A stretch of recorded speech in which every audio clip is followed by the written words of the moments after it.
ಪತ್ರಿಕಾ ಸ್ವಾತಂತ್ರ್ಯಕ್ಕೂ ಕಂಟಕ ಈ ಮಸೂದೆ. ಬೆಳಗಾವಿಯಲ್ಲಿ ಶುರುವಾಗಿರುವ ಚಳಿಗಾಲದ ವಿಧಾನಮಂಡಲ ಅಧಿವೇಶನದಲ್ಲಿ ನಿನ್ನೆ ಕರ್ನಾಟಕ ಸರ್ಕಾರದ ಪರವಾಗಿ ಕಾನೂನು ಮತ್ತು ಸಂಸದೀಯ ವ್ಯವಹಾರಗಳು ಹಾಗೂ ಪ್ರವಾಸೋದ್ಯಮ ಸಚಿವ ಎಚ್.ಕೆ. ಪಾಟೀಲರು ಬಹಳ ಐತಿಹಾಸಿಕ ಅಂತ ಆಳು ಪಕ್ಷದವರು ಕೊಂಡಾಡ್ತಾ ಇರೋ ದ್ವೇಷಪೂರಿತ ಭಾಷಣ ಪ್ರತಿಬಂಧಕ ಮಸೂದೆಯನ್ನು ಮಂಡಿಸಿದ್ದಾರೆ. ಈ ದ್ವೇಷಪೂರಿತ ಭಾಷಣ ಬರೀ ಭಾಷಣಕ್ಕೆ ಮಾತ್ರ ಸೀಮಿತವಾದದ್ದಲ್ಲ. ದ್ವೇಷಪೂರಿತ ಭಾಷಣ, ಬರವಣಿಗೆ, ಸಾಮಾಜಿಕ ತಾಣದಲ್ಲಿ ಉಲ್ಲೇಖ ಇತ್ಯಾದಿ ಟೀಕೆ, ಟಿಪ್ಪಣಿ, ವಿಮರ್ಶೆ, ಬೈಗಳು, ನಿಂದನೆ ಇತ್ಯಾದಿಗಳೆಲ್ಲವನ್ನೂ ಕೂಡ ಅಂದರೆ ಸಾರ್ವಜನಿಕ ನೆಮ್ಮದಿಗೆ ಭಂಗ ತರಬಲ್ಲ ಎಲ್ಲ ಬಗೆಯ ಅಭಿವ್ಯಕ್ತಿಗಳನ್ನು ಪ್ರತಿಬಂಧಿಸುವ ಮಸೂದೆ ಇದು. ಸರ್ಕಾರದ ಪೀಠಿಕೆ ಪ್ರಕಾರ ಮಾನ್ಯ ಮಂತ್ರಿಗಳು ಸದನದಲ್ಲಿ ಈ ಕುರಿತು ಮಾತಾಡಿದ ಹಾಗೆ ಇದು ಯಾರದೇ ವಿರುದ್ಧ, ಪ್ರತಿಪಕ್ಷಗಳ ವಿರುದ್ಧ ಸೇಡು, ಪ್ರತೀಕಾರ ಅಥವಾ ಅಭಿವ್ಯಕ್ತಿ ಸ್ವಾತಂತ್ರ್ಯಕ್ಕೆ ಕಡಿವಾಣ ಹಾಕುವಂಥ ಯಾವುದೇ ಉದ್ದೇಶ ಇಲ್ಲ ನಮಗೆ. ಆದರೆ ನಿರ್ದಿಷ್ಟ ವ್ಯಕ್ತಿ, ಸಂಘಟನೆ, ಸಮುದಾಯ, ಜಾತಿ, ಧರ್ಮ ಇತ್ಯಾದಿಗಳ ವಿರುದ್ಧ ಬೇಕಾಬಿಟ್ಟಿಯಾಗಿ ಮಾತಾಡುವವರು, ಬರೆಯುವವರು, ಸಾಮಾಜಿಕ ಜಾಲತಾಣಗಳಲ್ಲಿ ಫೂತ್ಕಾರ ಮಾಡುವವರಿಗೆ ಕಡಿವಾಣ ಹಾಕುವ ಉದ್ದೇಶ ಅಷ್ಟೇ. ಸಾಮಾಜಿಕ ಸಾಮರಸ್ಯ ಮತ್ತು ನೆಮ್ಮದಿಗೆ ಭಂಗ ತರಬಲ್ಲ ಚಟುವಟಿಕೆಗಳಿಗೆ ಕಡಿವಾಣ ಹಾಕುವ ಮಸೂದೆ ಅಂತ ಮೇಲ್ನೋಟಕ್ಕೆ ಹೇಳಿದ್ದಾರೆ. ಹೌದು, ಪ್ರತಿಪಕ್ಷವಾಗಿರುವ ಭಾರತೀಯ ಜನತಾ ಪಕ್ಷ ಇದು ನಮ್ಮ ಮೇಲೆ ನಮಗೆಲ್ಲ ಬಾಯಿ ಮುಚ್ಚುವಂಥ ದುರುದ್ದೇಶದ ಮಸೂದೆ ಅಂತ ಅವರು ಟೀಕಿಸಿದ್ದಾರೆ. ಆಗಾಗ್ಗೆ BJP ಮತ್ತು ಕಾಂಗ್ರೆಸ್ಗೆ ಜಟಾಪಟಿ ನಡೆದಾಗಲೆಲ್ಲ ಅವ್ರನ್ನ ಇವರು ಕೋಮುವಾದಿಗಳಂತ ಹಂಗಿಸೋದು, ಇವರು ಅವ್ರನ್ನ ಜಾತಿವಾದಿಗಳಂತ ನಿಲ್ಲಿಸೋದು ಅದು ನಡೀತಾನೆ ಇರುತ್ತೆ. ಉದ್ದಕ್ಕೂ ಕೂಡ ಕಾಂಗ್ರೆಸ್ಸು ಭಾರತೀಯ ಜನತಾ ಪಕ್ಷದ ವಿರುದ್ಧ ಪ್ರಯೋಗಿಸ್ತಾ ಬಂದಿರುವ ಏಕೈಕ ವಾಗ್ಬಾಣ ಅಂತಂದರೆ ಅವರು ಕೋಮುವಾದಿಗಳು, ಮನುವಾದಿಗಳು ಇತ್ಯಾದಿ ಇತ್ಯಾದಿ ಇತ್ಯಾದಿ.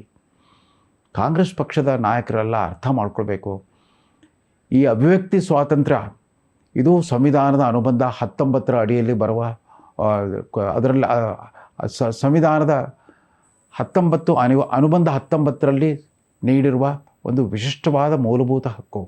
ಈ ಅಭಿವ್ಯಕ್ತ ಸ್ವಾತಂತ್ರ್ಯದ ಹಕ್ಕು ಅಸ್ತಿತ್ವಕ್ಕೆ ಬಂದ ಮೇಲೆ 1952ರಲ್ಲೇ ಆವತ್ತಿನ ಪ್ರಧಾನಮಂತ್ರಿಗಳಾಗಿದ್ದ ಪಂಡಿತ್ ಜವಾಹರ್ಲಾಲ್ ನೆಹರೂರವರ ಸರ್ಕಾರ ಮೊದಲ ತಿದ್ದುಪಡಿಯನ್ನು ತಂದು ಈ ಅಭಿವ್ಯಕ್ತಿ ಸ್ವಾತಂತ್ರ್ಯಕ್ಕೆ ರೀಸನಬಲ್ ರಿಸ್ಟ್ರಿಕ್ಷನ್ ಅಂದರೆ ನ್ಯಾಯೋಚಿತವಾದ ಕೆಲವು ನಿರ್ಬಂಧಗಳನ್ನು ವಿಧಿಸಿಬಿಟ್ಟು ಸಂವಿಧಾನ ತಿದ್ದುಪಡಿಯನ್ನು ತಂತು.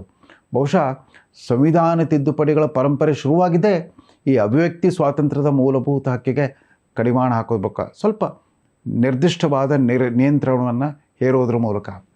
ಆದರೆ ಅದಾದ ನಂತರ ಮುಂದೆ ಅವರ ಪುತ್ರಿ ಇಂದಿರಾ ಗಾಂಧಿಯವರು ಪ್ರಧಾನಮಂತ್ರಿ ಆಗಿದ್ದಾಗ, ತಮ್ಮ ಪ್ರಧಾನಮಂತ್ರಿ ಗದ್ದುಗೆಗೆ ಸಂಚಕಾರ ಬಂದಾಗ ಜೂನ್ 25, 1975ರಂದು ತುರ್ತು ಪರಿಸ್ಥಿತಿ ಹೇರಿಬಿಟ್ಟು ತದನಂತರ ಈ ಅಭಿವ್ಯಕ್ತಿ ಸ್ವಾತಂತ್ರ್ಯದ ಹಕ್ಕಿಗೆ ಯಾವ್ಯಾವ ರೀತಿಯ ನಿರ್ಬಂಧವನ್ನು ಹೇರಿದ್ರು ಅನ್ನೋದು ಇವತ್ತು ಇತಿಹಾಸದ ಪುಟಕ್ಕೆ ಸೇರಿಬಿಟ್ಟಿದೆ. ಇದೀಗ ಸಿದ್ದರಾಮಯ್ಯನವರ ನೇತೃತ್ವದ ಕಾಂಗ್ರೆಸ್ ಸರ್ಕಾರ ಅದ್ಯಾಕೆ ಮತ್ತೆ ಪ್ರತ್ಯೇಕವಾದ ಕಾನೂನು ರಚಿಸ್ಲಿಕ್ಕೆ ಹೊರಟಿದೆಯೋ ಅರ್ಥವಾಗ್ತಾ ಇಲ್ಲ. ಈಗಾಗಲೇ ಈ ಥರದ ಅಭಿವ್ಯಕ್ತಿ ಸ್ವಾತಂತ್ರ್ಯದ ದುರುಪಯೋಗವನ್ನು ನಿಯಂತ್ರಿಸಲಿಕ್ಕೆ ಈಗಿರುವ ನ್ಯಾಯ ಸಂಹಿತೆಯಲ್ಲಿ ಸಾಕಷ್ಟು ಅವಕಾಶಗಳಿದೆ, ಸಾಕಷ್ಟು ನಿಯಮಾವಳಿ. ಕಾನೂನು ಅಡಿಯಲ್ಲೇ ಮಾನನಷ್ಟ ಮೊಕದ್ದಮೆ ಅಥವಾ ಪತ್ರಿಕಾ ಸ್ವಾತಂತ್ರ್ಯದ ದುರ್ಬಳಕೆಗೆ ಸಂಬಂಧಪಟ್ಟಂತೆ ಅಥವಾ ದ್ವೇಷಪೂರಿತ ಭಾಷಣಗಳ ನಿಯಂತ್ರಣಕ್ಕೆ ಸಾಕಷ್ಟು ಕಾನೂನು ಮತ್ತು ನಿಯಮಾವಳಿಗಳಿದ್ದರೂ ಕೂಡ ದಿಢೀರ್ನೆ ಅದೆಂಥ ತುರ್ತು ಪರಿಸ್ಥಿತಿ ಉದ್ಭವಿಸಿದೆ ಅರ್ಥವಾಗ್ತಾ ಇಲ್ಲ. ಇದನ್ನು ಕೇವಲ ಪ್ರತಿಪಕ್ಷಗಳು ಮಾತ್ರ ವಿರೋಧಿಸೋದಲ್ಲ, ಮಾಧ್ಯಮ ಪ್ರಪಂಚದ ನಮ್ಮ ಎಲ್ಲ ಸಹೋದ್ಯೋಗಿಗಳು ಕೂಡ ಒಕ್ಕೊರಲಿನಿಂದ ಈ ಥರದ ವಿಶೇಷ ಪ್ರತಿಬಂಧಕ ಮಸೂದೆಗಳನ್ನು, ಕಾನೂನು ರಚನೆಯನ್ನು ಒಗ್ಗಟ್ಟಾಗಿ ವಿರೋಧಿಸಬೇಕಾಗಿದ್ದು ಭಾಳ ಮುಖ್ಯ. ಯಾಕಂದರೆ ಸದ್ಯಕ್ಕಂತೂ ಯಾರೂ ತುರ್ತು ಪರಿಸ್ಥಿತಿಯನ್ನು ಘೋಷಣೆ ಮಾಡಿಲ್ಲ. ಆದರೂ ಕಾಂಗ್ರೆಸ್ ಪಕ್ಷದವರು ರಾಷ್ಟ್ರಾದ್ಯಂತ ಈಗ 11 ವರ್ಷಗಳಿಂದ ತಾವು ಅಧಿಕಾರ ಕಳ್ಕೊಂಡಾಗಿಂದ ದೇಶದಲ್ಲಿ ಅಘೋಷಿತ ತುರ್ತು ಪರಿಸ್ಥಿತಿ ಇದೆ, ಅನ್ಡಿಕ್ಲೇರ್ಡ್ ಎಮರ್ಜೆನ್ಸಿ ಇದೆ ಅಂತ ಅಲ್ಲಲ್ಲಿ ಗೊಣಗಾಡ್ತಾನೆ ಇರ್ತಾರೆ. ಆದರೆ ತುರ್ತು ಪರಿಸ್ಥಿತಿ ಬಂದಿರೋದು ಅಧಿಕಾರ ಕಳ್ಕೊಂಡ ಅವರ ಹೈಕಮಾಂಡ್ಗೆ, ಇವ್ರಿಗೇನೂ ಆಗಿಲ್ವಲ್ಲ. ಸಿದ್ದರಾಮಯ್ಯನವ್ರ ಸರ್ಕಾರಕ್ಕೆ ಇವತ್ತು ಸಂಚಕಾರ ಬಂದಿರೋದು ಪ್ರತಿಪಕ್ಷಗಳಿಂದಲ್ಲ, ತಮ್ಮದೇ ಪಕ್ಷದ ಪ್ರತಿಸ್ಪರ್ಧಿಗಳಿಂದ, ತಮ್ಮ ಮುಖ್ಯಮಂತ್ರಿ ಸ್ಥಾನಕ್ಕೆ ಗುರಿ ಇಟ್ಟಿರುವ ತಮ್ಮ ಉಪಮುಖ್ಯಮಂತ್ರಿ ಮತ್ತು ಅವರ ಬೆಂಬಲಿಗರಿಂದಲೇ ಅವರ ಸಿಂಹಾಸನಕ್ಕೆ ಇವತ್ತು ಕಂಟಕ ಬಂದಿರೋದು.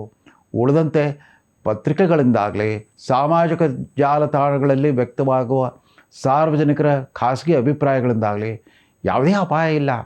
ಆದರೆ ಒಂದಂತೂ ನಿಜ, ಇತ್ತೀಚಿನ ದಿನಮಾನಗಳಲ್ಲಿ ಜಾತಿ ಧರ್ಮವನ್ನು ಆಧರಿಸಿಬಿಟ್ಟು ಬೇಕಾಬಿಟ್ಟಿಯಾಗಿ ಭಾಷಣ ಮಾಡುವ, ಬೆಂಕಿ ಕಾರುವ ಹೇಳಿಕೆಗಳನ್ನು ನೀಡುವ ಪ್ರವೃತ್ತಿ ಜಾಸ್ತಿ ಆಗಿದೆ ನಿಜ.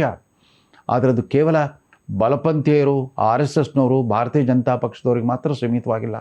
ಕಾಂಗ್ರೆಸ್ಸನ್ನು ಬೆಂಬಲಿಸೋ ಅವರ ಸಹಮನಸ್ಕ ಎಡಪಂಥೀಯರು ಮತ್ತು ಸ್ವಘೋಷಿತ ಪ್ರಗತಿಪರ ಬುದ್ಧಿಜೀವಿಗಳು ಕೂಡ ಅದನ್ನೇ ಮಾಡ್ತಾ ಇರ್ತಾರೆ.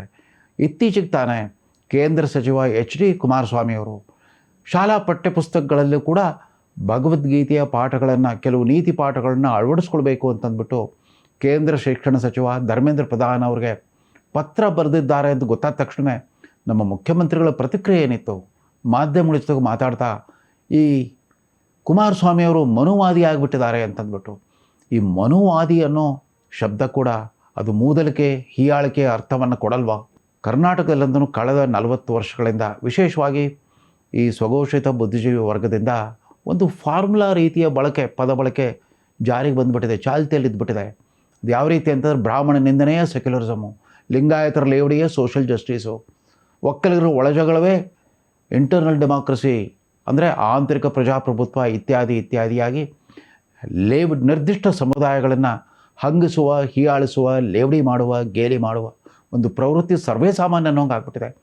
ಯಾರು ಬೇಕಾದರೂ ಬ್ರಾಹ್ಮಣರನ್ನು, ಬ್ರಾಹ್ಮಣಿಕೆಯನ್ನು, ಬ್ರಾಹ್ಮಣ ಮಠಗಳನ್ನು, ಬ್ರಾಹ್ಮಣ ಮಠಾಧೀಶರನ್ನು, ದೇವರನ್ನು ನಂಬುವವರನ್ನು, ದೇವಸ್ಥಾನಗಳಿಗೆ ಹೋಗುವವರನ್ನು, ದೇವರ ಭಜನೆ ಮಾಡುವವರನ್ನು, ಪೂಜಿಸುವವರನ್ನು ಬೇಕಾಬಿಟ್ಟಿಯಾಗಿ ಲೇವಡಿ ಮಾಡೋದು, ಪ್ರತಿಯೊಂದು ಹಿಂದೂ ಧಾರ್ಮಿಕ ಸಂಪ್ರದಾಯವನ್ನು ಮೂಢನಂಬಿಕೆ, ಕಂದಾಚಾರ ಅಂತ ಮೂದಲಿಸೋ ಒಂದು ಪ್ರವೃತ್ತಿ ಸರ್ವೇ ಸಾಮಾನ್ಯ ಅನ್ನೋಂಗೆ ನಡೀತಾ ಬಂದ್ಬಿಟ್ಟಿದೆ. ಅದೇ ನಿರ್ದಿಷ್ಟ ಸಮುದಾಯದ ಇತರ ಧರ್ಮೀಯರನ್ನು ಎಲ್ಲಾದರೂ ಒಂದು ಕಡೆ ಪರೋಕ್ಷವಾದ ಟೀಕೆ ಬಂದಾಗಲೂ ಕೂಡ ಘೋರವಾದ ಹಿಂಸಾಚಾರ, ಪ್ರತಿಭಟನೆ, ಕೋಲಾಹಲಕಾರಿ ಘಟನಾವಳಿಗಳು ನಡೆದನ್ನು ನಾವು ನೋಡ್ತಾನೆ ಇದ್ದೇವೆ. ಅದೆಲ್ಲ ನೋಡಿದವರಂತೆ ಸುಮ್ಮನಿರ್ತಾರೆ ಈ ಪ್ರಗತಿಪರರು ಮತ್ತು ಎಡಪಂಥೀಯ ಬುದ್ಧಿಜೀವಿಗಳು. ಇದು ಎರಡೂ ಬಲಪಂಥೀಯ ಮತ್ತು ಎಡಪಂಥೀಯ ಎರಡೂ ಅತಿರೇಕಕ್ಕೂ ಕೂಡ ಸ್ವಯಂ ನಿಯಂತ್ರಣದ ಒಂದು ಪರಂಪರೆ, ಶಿಷ್ಟಾಚಾರ ಪಾಲನೆ ಅಗತ್ಯವಿದೆಯೇ ಹೊರತು ಸರ್ಕಾರ ಕಾನೂನು ರಚಿಸ್ಬಿಟ್ಟು ಎಲ್ಲರನ್ನೂ ಬಾಯಿ ಮುಚ್ಚೋ ಆ ದುಸ್ಸಾಹಸಕ್ಕೆ ಕೈ ಹಾಕೋ ಅಗತ್ಯವೇ ಇಲ್ಲ. ಸ್ವತಃ HK ಪಾಟೀಲರು ಅವರ ತಂದೆಯವರ ಕಾಲದಿಂದ ಅವರೇ ಒಂದು ದಿನಪತ್ರಿಕೆ ನಡೆಸ್ತಾಯಿದ್ರು. ಹುಬ್ಬಳ್ಳಿನಲ್ಲಿ ವಿಶಾಲ ಕರ್ನಾಟಕ ಅನ್ನೋ ಹೆಸರಿನ ದಿನಪತ್ರಿಕೆ ನಡೆಸ್ತಾಯಿದ್ರು. ಸೊ ಪತ್ರಿಕಾ ಧರ್ಮ ಏನು ಅನ್ನೋದು ಅವ್ರಿಗೆ ಗೊತ್ತಿದೆ, ಪತ್ರಿಕಾ ಸ್ವಾತಂತ್ರ್ಯದ ಇತಿಮಿತಿಗಳೇನು ಅನ್ನೋದು ಕೂಡ ಅವ್ರಿಗೆ ಗೊತ್ತಿದೆ. ಆಮೇಲೆ ಅನೇಕ ಜನ ಪತ್ರಕರ್ತರ ಜೊತೆಗೆ ಸೌಹಾರ್ದಯುತ ಸಂಬಂಧ ಇಟ್ಕೊಂಡಿರೋ ಈ ಕಾನೂನು ಸಚಿವರು ಅದ್ಯಾಕೆ ತಮ್ಮ ಸಚಿವ ಸಂಪುಟದ ಸಹೋದ್ಯೋಗಿಗಳ ಪ್ರಚೋದನೆಯಿಂದಲೋ ಅಥವಾ ತಮ್ಮ ಮುಖ್ಯಮಂತ್ರಿಗಳು ಆದೇಶ ನೀಡಿದ್ದಾರಂತಲೋ ಅಥವಾ ಮೇಲ್ಗಡೆ ಹೈಕಮಾಂಡ್ನಿಂದ ಕೂಡ ಆ ಥರ ಸೂಚನೆ ಬಂದಿದೆ ಅನ್ನೋ ಕಾರಣಕ್ಕಾಗಿಯೋ ಯಾವುದೋ ಒಂದು ನಿರ್ದಿಷ್ಟ ವೋಟ್ ಬ್ಯಾಂಕಿನ ತುಷ್ಟೀಕರಣಕ್ಕಾಗಿ ಇದನ್ನು ಮಾಡಲಿಕ್ಕೆ ಹೊರಟಿದ್ದಾರೆ ಅಂತ ಕಾಣುತ್ತೆ. ಇವತ್ತು ಭಾರತ ಹೌದು ಪ್ರಜಾಪ್ರಭುತ್ವವಾದಿ ಸೆಕ್ಯುಲರ್ ಗಣರಾಜ್ಯ ಅಂತ ನಮ್ಮನ್ನು ನಾವು ಘೋಷಣೆ ಮಾಡಿಕೊಂಡಿದ್ದೇವೆ. ಸೆಕ್ಯುಲರಿಸಮ್ ಕುರಿತಂತೆ ಕೆಲವು ಅತಿರೇಕದ ಅಭಿಪ್ರಾಯಗಳು ಬರ್ತಾ ಇರುತ್ತೆ. ಅದೇನೋ ಕೆಟ್ಟ ಶಬ್ದ, ಅಪಶಬ್ದ ಅನ್ನೋ ರೀತಿಯಲ್ಲಿ ಕೆಲವರು ಮಾತಾಡ್ತಾ ಇರ್ತಾರೆ. ಸೆಕ್ಯುಲರಿಸಮ್ ಅಂದರೆ ಬರ್ತಾ ಅದನ್ನು ಅವರು ಕಳೆದ 79 ವರ್ಷಗಳಿಂದ ಬಳಸಲಾಗ್ತಾ ಬಂದಿರೋ ರೀತಿ ನೋಡಿದರೆ ಅದೇನೋ ಹಿಂದೂ ವಿರೋಧಿ ಪರಿಕಲ್ಪನೆ ಅನ್ನೋ ರೀತಿಯಲ್ಲಿ, ಹಿಂದೂ ವಿರೋಧಿ ಭಾವನೆ ಅಂದ್ರೆ ಸೆಕ್ಯುಲರಿಸಮ್ ಅನ್ನೋ ರೀತಿಯಲ್ಲಿ ಬಳಸ್ತಾ ಬಂದಿರೋದ್ರಿಂದ ಇವತ್ತಿನ ಈ ರಾದ್ಧಾಂತಗಳಿಗೆ, ಬಹುಪಾಲು ರಾದ್ಧಾಂತಗಳಿಗೆ ಕಾರಣವಾಗಿದೆ. ಸೆಕ್ಯುಲರಿಸಮ್ನ ನಿಜವಾದ ಅರ್ಥ ಎಲ್ಲ ಬಗೆಯ ಸ್ವಜನ ಪಕ್ಷಪಾತದ ನಿರಾಕರಣೆ. ಯಾಕಂದರೆ ಜಾತೀಯತೆ, ಕೋಮುವಾದ, ಮತೀಯವಾದ ಇವೆಲ್ಲದರ ಮುಖ್ಯ ಲಕ್ಷಣವೇ ಸ್ವಜನ ಪಕ್ಷಪಾತ. ಅವನು ನಮ್ಮವನು ಅನ್ನೋ ಕಾರಣಕ್ಕೆ ಎಂಥ ಅಯೋಗ್ಯ, ಅನರ್ಹ, ಭ್ರಷ್ಟ ವ್ಯಕ್ತಿಯನ್ನು ಕೂಡ ಆತನನ್ನು ಸಮರಿಸ್ಕೊಳ್ಳೋದು, ಆತನ ರಕ್ಷಣೆಗೆ ಧಾವಿಸೋದು, ಅಂಥವ್ರಿಗೆ ಬೆಂಬಲಿಸೋದು, ಅಂಥವ್ರನ್ನ ಅಧಿಕಾರಕ್ಕೆ ತರೋದು, ಈ ಪ್ರವೃತ್ತಿಗಳೆಲ್ಲ ಸಾಮಾಜಿಕ ಅನಿಷ್ಟಗಳೇ. ಇದಕ್ಕೆ ವ್ಯತಿರಿಕ್ತವಾಗಿ ಸೆಕ್ಯುಲರಿಸಮ್ನ ಅರ್ಥ ಎಲ್ಲ ಬಗೆಯ ಸ್ವಜನ ಪಕ್ಷಪಾತವನ್ನು ಧಿಕ್ಕರಿಸಿ ಯಾರು ನಿಜಕ್ಕೂ ಯೋಗ್ಯರು, ಅರ್ಹರು, ಸಮರ್ಥರು ಆಗಿರ್ತಾರೋ ಅಂಥವರ ಬೆಂಬಲಕ್ಕೆ ನಿಲ್ಲೋದು. ಆ ರೀತಿ ಒಂದು ಸಾಮಾಜಿಕ ಆಚಾರ ಸಂಹಿತೆಯನ್ನು ರೂಢಿಸ್ಕೊಳ್ತಾ ಇದ್ದರೆ ಮತ್ತೆ ಈ ದ್ವೇಷಪೂರಿತ ಭಾಷಣ, ಬರವಣಿಗೆ, ನಿಂದನೆ ಇತ್ಯಾದಿಗಳು ಇದ್ದೇ ಇರುತ್ತೆ. ಅದರಲ್ಲಿ ಈ ಥರದ ಮಸೂದೆಯನ್ನು ತಯಾರಿಸಿ ಮಂಡಿಸಿರೋ HK ಪಾಟೀಲರು ಎಂದಾದರೂ ಯೋಚನೆ ಮಾಡಿದ್ದಾರೆಯೇ? ಕರ್ನಾಟಕದ ವಿಧಾನಮಂಡಲದಲ್ಲಿ ಇವತ್ತು ಶಾಸಕಾಂಗೀಯ ವಾಕ್ಪಟುತ್ವ ಯಾವ ಮಟ್ಟದಲ್ಲಿದೆ? ರಾಜಕೀಯ ಭಾಷೆಯಾಗಿ ಕನ್ನಡವನ್ನು ನೀವು ಯಾತಕ್ಕೆ ಬಳಸ್ತಾ ಇದ್ದೀರಿ? ಬಹುಪಾಲು ನೀವು ನಿಮ್ಮ ಬಹುಪಾಲು ಈ ತಲೆಮಾರಿನ ಸಹೋದ್ಯೋಗಿಗಳು ಎಲ್ಲರೂ ಕೂಡ ಪಕ್ಷಾತೀತವಾಗಿ ಕನ್ನಡ ಭಾಷೆಯನ್ನು ರಾಜಕೀಯ ಉದ್ದೇಶಕ್ಕಾಗಿ ಯಾವ ರೀತಿ ಬಳಸ್ತಾ ಇದ್ದೀರಿ? ಇವತ್ತೆಲ್ಲ ರಾಜಕಾರಣದಲ್ಲಿ ಕನ್ನಡದ ಬಳಕೆ ಅಂತಂದರೆ ಪರಸ್ಪರ ನಿಂದನೆ, ಲೇವಡಿ, ಗೇಲಿ ಮಾತು, ಬೈಗಳು ಇತ್ಯಾದಿಗಳಿಗೆ ಮಾತ್ರ.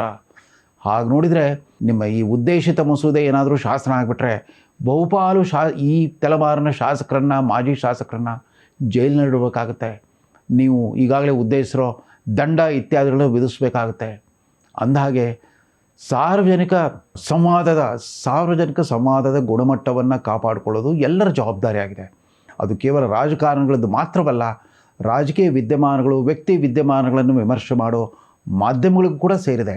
ಹೀಗಾಗಿ ಯಾವುದೇ ಥರದ ಪ್ರಚೋದನಾತ್ಮಕ ಬರವಣಿಗೆ, ಭಾಷಣ ಅಥವಾ ಸುದ್ದಿವಾಹಿನಿಗಳಲ್ಲಿ ವಿಮರ್ಶೆಯ ಹೆಸರಲ್ಲಿ ನಡೆಯೋ ಚರ್ಚಾಗೋಷ್ಠಿಗಳು ಇತ್ಯಾದಿಗಳಲ್ಲಿ ನಾವೆಲ್ಲರೂ ಕೂಡ ಸ್ವಯಂ ವಿಧಿಸಿಕೊಳ್ಳಬೇಕಾದ ಒಂದು ಆಚಾರ ಸಂಹಿತೆ ಅಗತ್ಯವಿದೆ ಹೊರತು ಈ ರೀತಿ ದಂಡ ಸಂಹಿತೆಯ ಕಾನೂನಲ್ಲ. ದಯಮಾಡಿ ಸಿದ್ದರಾಮಯ್ಯನವರು ಮತ್ತು ಅವರ ಕಾನೂನು ಸಚಿವರು ಅಷ್ಟೇ ಅಲ್ಲ, ಇಡೀ ಸಚಿವ ಸಂಪುಟ ಮತ್ತೊಮ್ಮೆ ಯೋಚನೆ ಮಾಡಲಿ. ಇವತ್ತು ನೀವು ಅಧಿಕಾರದಲ್ಲಿದ್ದೀರಾ, ಮುಂದಿನ ಚುನಾವಣೆಯಲ್ಲಿ ನಿಮ್ಮ ಪ್ರತಿಪಕ್ಷದವರು ಅಧಿಕಾರಕ್ಕೆ ಬರ್ತಾರೆ.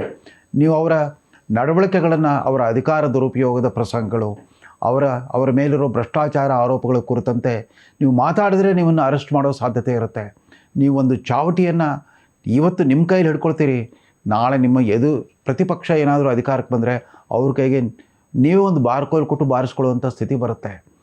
ಆದ್ದರಿಂದ ಈ ಉದ್ದೇಶಿತ ಮಸೂದೆ, ದ್ವೇಷಪೂರಿತ ಭಾಷಣ ಹೇಳಿಕೆಗಳ ಪ್ರತಿಬಂಧಕ ಮಸೂದೆಯನ್ನು ದಯಮಾಡಿ ವಾಪಸ್ ತಕ್ಕೊಳ್ಳಿ. ಈಗಿರೋ ಕಾನೂನಿನಲ್ಲಿರೋ ನಿಯಮಾವಳಿಯನ್ನು ಸ್ವಲ್ಪ ಮಾರ್ಪಾಡು ಮಾಡಿಬಿಟ್ಟು ಅವುಗಳನ್ನು ನಿಷ್ಪಕ್ಷಪಾತವಾಗಿ, ನಿಷ್ಠುರವಾಗಿ ಅನುಷ್ಠಾನ ಮಾಡೋ ಒಂದು ಪರಂಪರೆಯನ್ನು ಜಾರಿ ತಂದರೆ ಅಷ್ಟರ ಮಟ್ಟಿಗೆ ಸಾರ್ವಜನಿಕ ಸಭ್ಯತೆ, ಶಿಷ್ಟಾಚಾರಗಳ ಪಾಲನೆ ಸಾಧ್ಯವಾಗುತ್ತೆ ಅಂತ ಈ ಸರ್ಕಾರ ಅಷ್ಟೇ ಅಲ್ಲ, ಇಡೀ ವಿಧಾನಮಂಡಲ ಬೆಳಗಾವಿಯಲ್ಲಿ ಇವತ್ತು ಅಧಿವೇಶನದಲ್ಲಿ ಪಾಲ್ಗೊಂಡಿರೋ ಎಲ್ಲ ಶಾಸಕ ಮಹನೀಯರಿಗೆ ಅರಿಕೆ ಮಾಡಿಕೊಳ್ತಾ ಈ ಸಂಚಿಕೆಯನ್ನು ಮುಗಿಸ್ತಾ ಇದ್ದೇನೆ. ನಮಸ್ಕಾರ.